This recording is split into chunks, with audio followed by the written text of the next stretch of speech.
and I simply remove the telephone jack and plug it into this box here, the modem. I then take another wire from the modem and plug it in where the telephone was. I can then switch on the modem. It's now telling me to phone up the main press cell computer. So it's a very simple connection to make. Extremely simple. I'm now waiting for the computer to answer me. And things are starting to happen. Things are starting to happen. Why did you buy a computer? Well, I was very interested in the new technology and didn't want to be left behind. I don't think it's only for the youngsters at school now. I think us older ones will have to learn a lot about it. What is Internet anyway?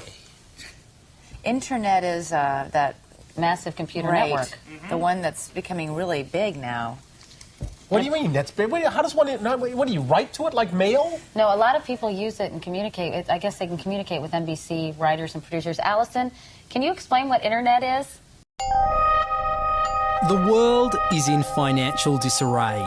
Currencies failing, economies in wild flux, jobs being lost.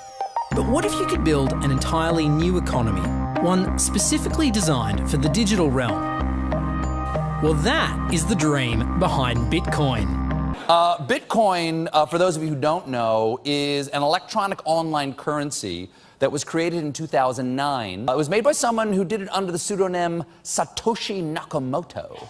Like any economy, you don't want too much too fast because then the value of your currency drops, or so slow that your economy grounds to a halt. It's designed to be a self-stabilising economy. Whether it actually is that way though, well, that is a little bit more complicated. Because some people have said, hey, Bitcoin is the answer to those problems. Are you a believer? Well, Bitcoin is exciting because it shows how cheap it can be.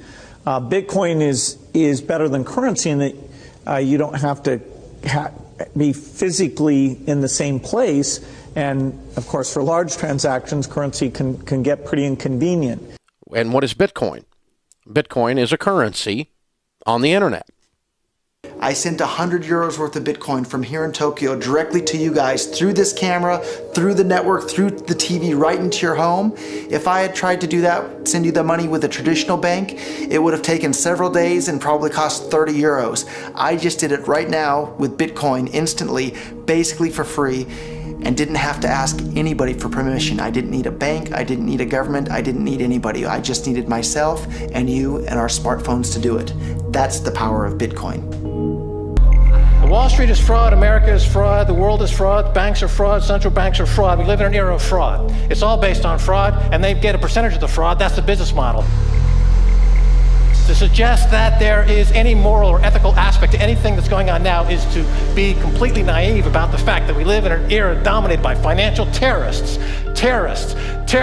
jihadis of banking. They're here to kill you and themselves. They believe in an ideology, not the Quran, but Adam Smith, that they completely misread and interpret as something to justify their blowing themselves up.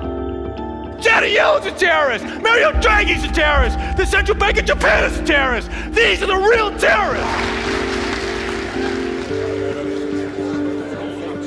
Funds received. This community is switching to what they think is a better monetary system. A system in which banks are no longer needed because payments could be made directly from one person to another. Bitcoin is fundamentally different because in Bitcoin, you don't owe anyone anything and no one owes you anything. It is not a system based on debt. It is a system based on ownership. And no one can censor it, no one can seize it, no one can freeze it. It's November the 2nd, 2008, just 6 weeks after the Lehman Brothers collapse. And all over the world, there are panicked debates about how to save the banks. Then, on a little visited web forum for cryptographers, a document appears in which a completely new monetary system is proposed. The visionary author calls himself Satoshi Nakamoto. These were the darkest days of the financial crisis. So that to me suggests a very clever mind that saw an opportunity, the perfect opportunity to introduce a new radical technology and a new radical approach to money and finance at just the right moment when people would be very open to making this big shift that's required to adopt a new currency. What's exciting for me is like a global economy. Right now we say we have a global economy, but I can't take $1 and give it to you in the Netherlands and then you know what to do with it, right? You would have to go and change it to your native currency. And when you kind of eliminate that step, and I can just send you one form of payment and you can send me a product in a matter of seconds, that starts to change things from a global perspective. How could this digital coin invented by this Satoshi Nakamoto become hundreds of times more valuable than the dollar? And why do enthusiasts like Roger Fear want the world to switch to bitcoins? I'm giving every single person here 1,000 yen worth of bitcoins, which is like $8 and something cents. Back in the early days, you know, I'd get phone calls from my buddies. Oh, hey man, I lost 10,000 bitcoins because my computer blew up, right? Back then, one bitcoin was less than a penny, right? So nobody cared. They lost $10. I don't care, right? And now 10,000 bitcoins, that's $5 million. That's a big deal, right? I think a lot of people are underestimating the way in which Bitcoin and the blockchain are going to change the power structures in society in general. I mean, I grew up in the US and I see all these people like, yeah, nuke everybody in the Middle East and kill them all. And then they have the former Secretary of State, Madeleine Albright, on 60 Minutes, one of the most popular news shows in the US. And they asked her, they said, like, there's reports that more than 500,000 Iraqi children have died as a direct result of US sanctions. And she looks back at her with a straight face and she goes, it was a really tough decision, but I think that it was worth it. Worth murdering 500,000 kids because of what the government did? And I apologize for crying, but it just disgusts me from my core when I see government people murdering people around the world. It's not just theoretical, these are real people with real lives. And it's real people, and Bitcoin has the power to undermine everything they're doing to people around the world. And I'm sorry for shouting, but it just disgusts me what these people in government do. And they do it through central banking and through the control of the money supply, and Bitcoin takes that away from them.